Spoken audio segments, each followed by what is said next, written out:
Ladies and gentlemen, I want to continue my discussion on consumer buying behavior. This is the third series in the lecture. And in this series, I would like to provide answer to two questions that I have raised in the simple model of buyer behavior. And these questions are: how do buyers buy? Why do they buy? Then in the final series of the lecture, I will attempt to provide answer to the question of what are the influences upon buyers' purchases or behavior.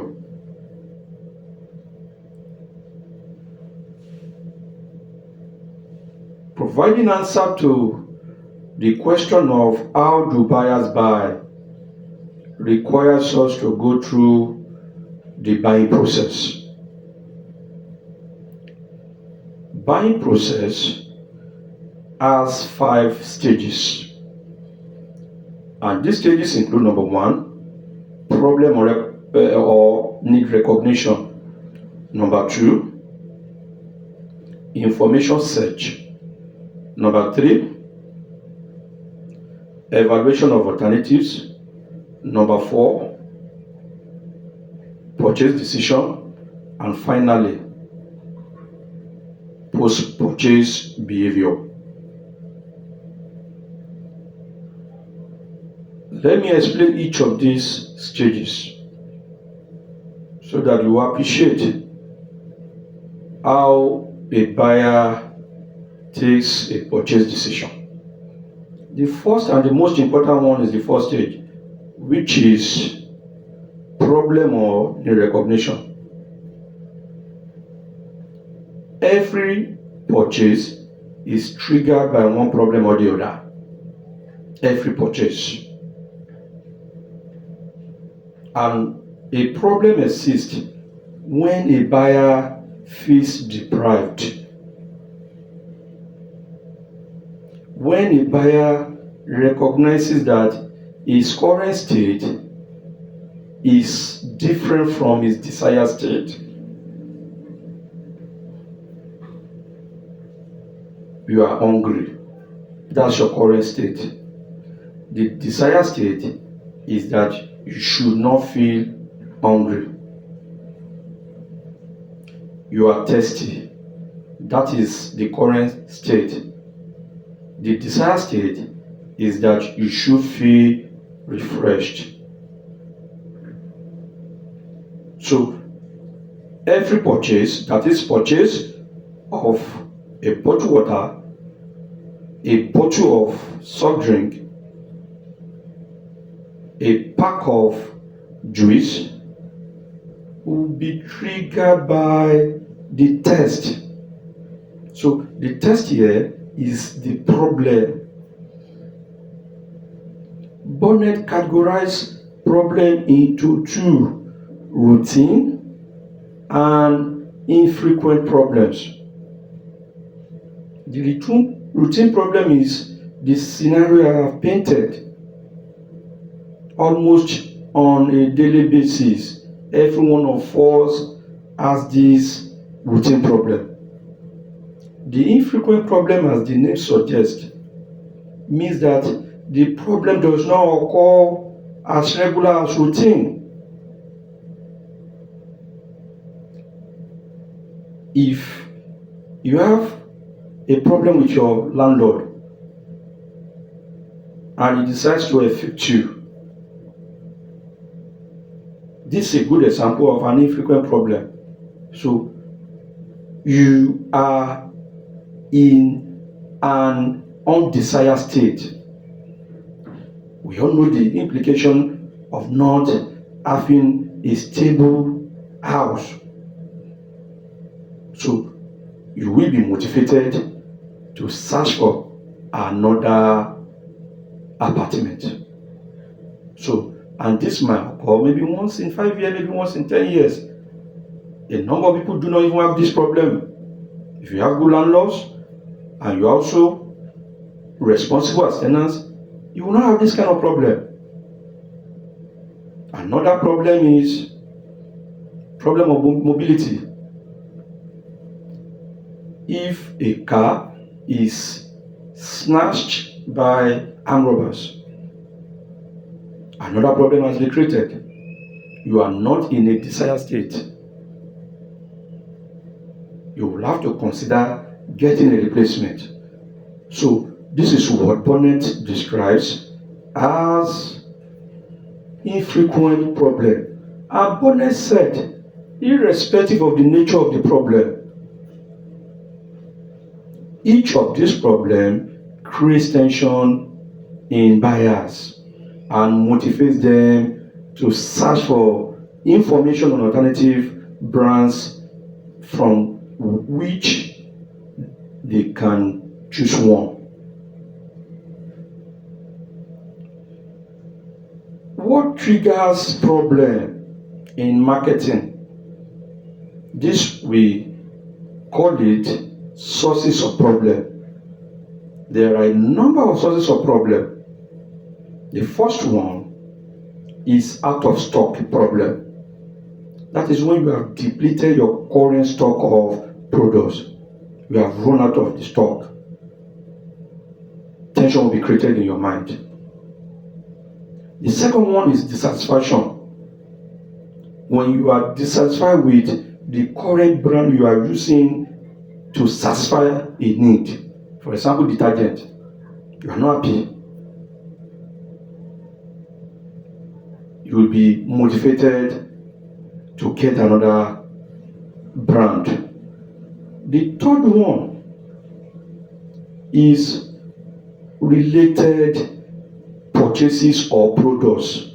There are some products that are complementary in nature, that once you buy one, problem will be recognized for the other one, which is complementary. And a good example is personal computer or laptop,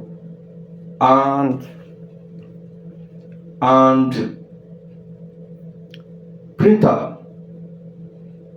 Then the next one is new products. Anytime there is a new product in the market, you feel very, very uncomfortable when you have that product, especially if you can afford to buy the product. And there is another source of problem, which is marketers' induced problem. This problem is triggered by the various actions of marketers, which might include packaging, advertising, salespersons, websites. Each one of these might trigger a problem. Can we imagine Dettol TVC television commercial? It is meant to create fear in us. The TVC gives us the impression that everywhere we touch, we have come across germs. That there is nothing, they say 99.9%. So this is a very good example of a marketer's action that triggers problem. The next stage is information search. Immediately a problem is recognized, a buyer will need to search for information on alternative brands or products that can help him or her resolve the problem. Besh and Besh identify two sources of information: internal source and external source. Internally, a buyer can make an attempt to recall from their memory alternative brands that have been stored in the memory over time. If a buyer is considering to buy washing machine, he will try as much as possible to collect, to retrieve information on alternative brands that he can remember. If he can remember 4, and if he can choose one brand from these 4, he can terminate the process. But where he feels he needs additional information, he might need to consult an external source. And external sources include contacting friends, family members, professionals, government and trade publications, salespersons, companies' websites, and other sources.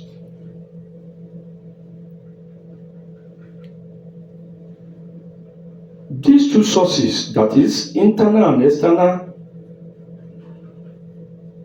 will generate a number of alternative brands. Therefore, marketing managers must ensure that they provide detailed information that will help a buyer to include their products in the generated alternatives. This is very, very important. A good marketer might generate positive word of mouth testimonials among notable opinion leaders and brand influencers. They might encourage their current customers to review their product. They might encourage rating organizations to rate their products. All of these will help the marketers to push their products in the hands of buyers seeking information on the product category. The third one is evaluation of alternatives.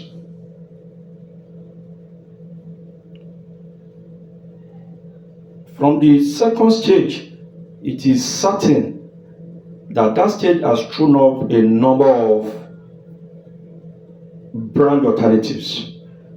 It is at this stage that buyers will need to prune down using certain criteria.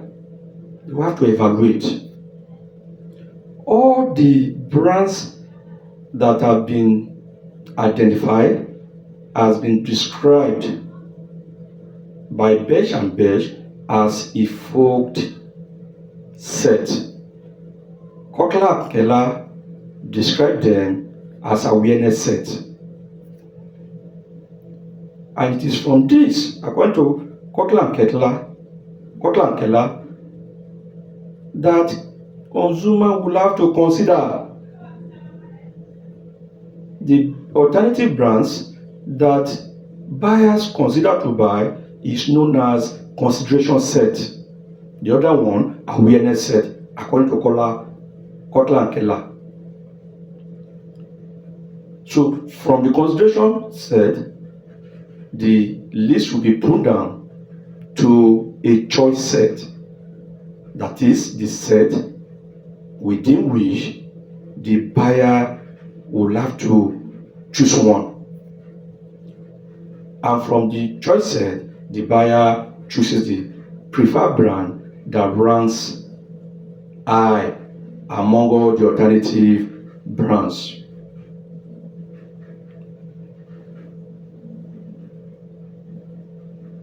Then the next stage is purchase decision. The one that a buyer has decided to buy is the ultimate one that will be purchased at this stage. And the buyer may decide to physically visit stores to purchase the product. The buyer may decide to pick up the product via the internet. The buyer may decide to place an order for the product via a telephone. In marketing, this is called telemarketing. So whatever option the buyer might choose, what is important for us to note is that at this stage, the buyer purchases the product. As part of the decision that the buyer will take, the buyer has to decide whether to pay cash or to buy on credit if the supplier, the vendor, provides a credit facility, or whether he will pay an initial deposit and he will be allowed to spread the balance over a period of time. So what is important at this stage is that the preferred brand or product is purchased. And the last stage is post-purchase behavior. Buying decision does not terminate with purchasing, but rather it extends to a post-purchase stage. A good market manager must try to find out how the buyer is using their product.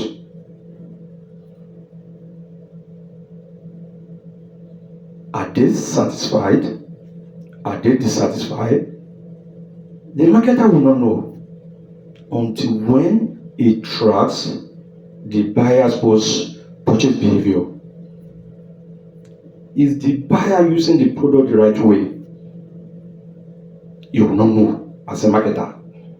You will only know when you make efforts to contact. So therefore, as soon as a product is purchased, especially consumer durable products, a good marketing manager must make efforts to contact the buyer. This can be done via phone, via mail,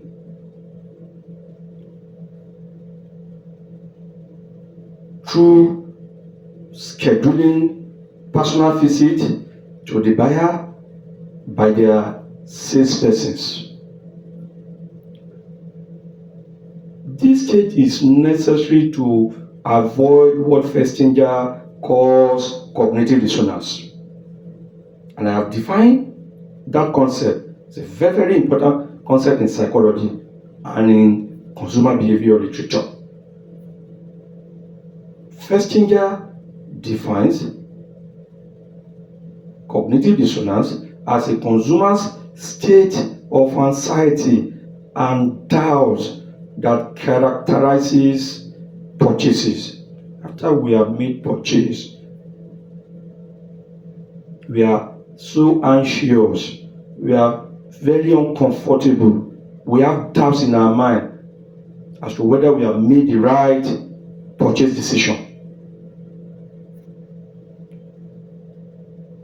So a marketer will not get to know the feelings of their buyers unless they contact them. They make conscious effort to collect important data that will help them to erase all doubts in their mind. And the next question, which is the fourth one, is why do they buy? This has to do with motivation. Again, like I said earlier, every purchase is also motivated by one thing or the other. So a good marketer must find out what motivates a buyer to buy their product. What is motivation? According to Mark Innes and his colleague, motivation is an inner drive that reflects goal-directed arousal.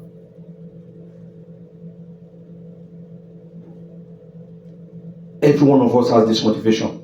We have something internally and externally that propels us into action. Whatever it is that propels us to action and to make purchases is what is known as motivation. So in this case, marketing managers must find out, why do consumer buyers buy? What are their motives? And motives are classified into two. One, rational motives, and two, emotional motives. Rational motives because the buyer is buying for a good reason, for a tangible reason, because a product, he believes the product can provide the benefit being brandished by the marketer. Emotionally, because the buyer is buying not because of deriving a tangible practical benefit from the product, but because of sentiments.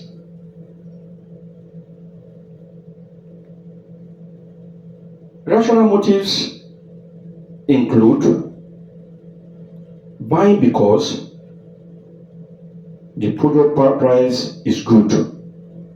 When you compare the product price with alternative brands in the market, you consider you are getting the best value from the price you are paying for that product. Two, higher quality. The buyer is buying the brand because he perceives it to be of higher quality than its peers. For example, comparing Samsung, iPhone, itel. For anybody who can afford the price of iPhone and Samsung, of course, they will prefer. If they prefer this, that is either of these to itel, we say they are rational buyers. They are rational buyers. They are buying because they are convinced that either of these two products' quality is higher than that of itel. And the third one, that is rational motive. The third one is longer warranty. Of course, a rational buyer will prefer a product with 3-year warranty than the one with a 6-month warranty. If you buy because of a longer warranty, you are a rational buyer. Better customer service or care. If you also buy a product of a vendor because the vendor provides a better customer care, a better customer service, you are also adjudged to be irrational. What are the rational reasons why a buyer may buy a product? Number one, fear. Some buyers buy a product out of fear of being criticized, out of fear that they will be excommunicated by their peer group. Two, they might buy emotionally because they want to belong. That's sociability. To want to belong to a particular social class. For example, some women bleaching might be bleaching because virtually all the friends in their circle, the social circle, have bleached their skin. And because she wants to belong to that group, she might also decide to also indulge in that behavior. Also, we might buy for an emotional reason of emulation. That you are buying not because you need a product, because you are emulating your family members, your friends, your colleagues at work, and others. So these are the motives for buying. We buy for rational or emotional.